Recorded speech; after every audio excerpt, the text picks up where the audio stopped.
Hello বন্ধুরা, কেমন আছো সবাই? পিবিস রান্নাঘরে সবাইকে স্বাগত জানাই। আজ আমরা মাছের কালিয়া বানাবো।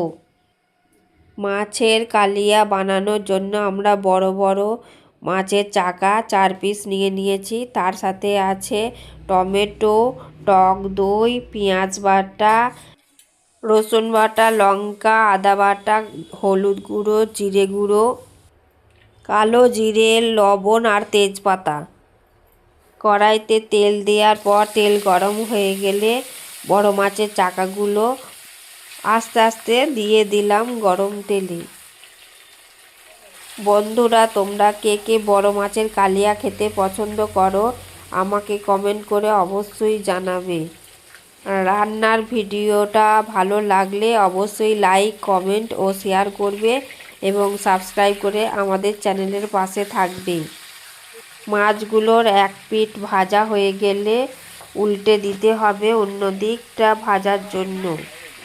মাছের কালিয়া বানানোর জন্য মাছগুলোকে ভালোভাবে কড়কড়ে করে লাল লালভাবে ভাজতে হবে, তাতে খেতে খুব ভালো হবে। কথা বলতে বলতে আমাদের মাছ ভাজা হয়ে গেছে। এবার একটা একটা করে মাছগুলোকে তুলে নেব একটা পাত্রের মধ্যে।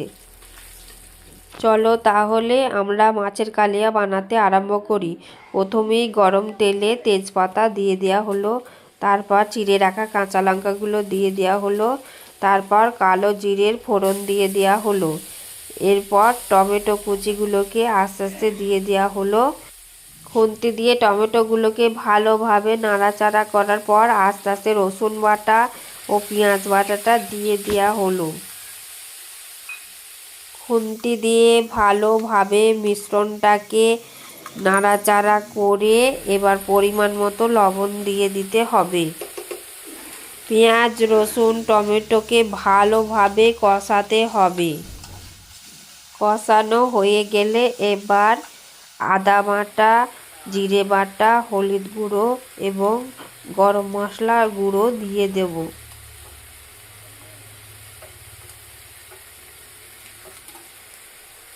এবার খুন্তি দিয়ে ভালোভাবে মশলাটাকে দিয়ে কষাতে হবে।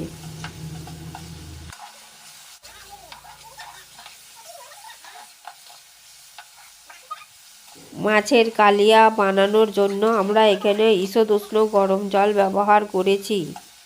মশলা কষানো হয়ে গেলে এবার পরিমাণ মতো ওই ঈষৎ উষ্ণ গরম জল দিয়ে দেবো। এবার ঢাকনা দিয়ে কড়াইটা ঢেকে দিলাম খানিকক্ষণের জন্য। এবার বাটিতে রাখা ফ্যাটানো দইটা দিয়ে দেবো। তারপর খুন্তি দিয়ে ভালোভাবে মিশ্রণটাকে মিশিয়ে নেব।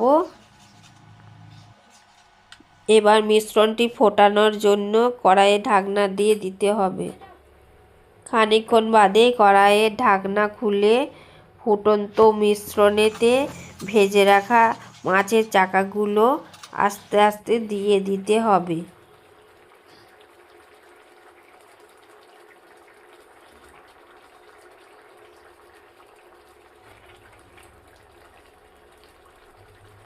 এবার আবার কড়াইটাকে ঢাকনা দিয়ে ঢেকে দিতে হবে ফোটানোর জন্য। খানিকক্ষণ বাদে ঢাকনা খুলে দিতে হবে এবং আমাদের মাছের কালিয়া রেসিপিটা সম্পূর্ণ হয়ে গেছে। এবার সামান্য পরিমাণে চিনি দিয়ে দিলাম এবং সামান্য পরিমাণে উপর থেকে ঘি ছড়িয়ে দিলাম। মাছের কালিয়া এবার কড়াই থেকে একটা পাত্রের মধ্যে ঢেলে নেব আস্তে আস্তে। ভিডিওটি দেখার জন্য ধন্যবাদ বন্ধুরা।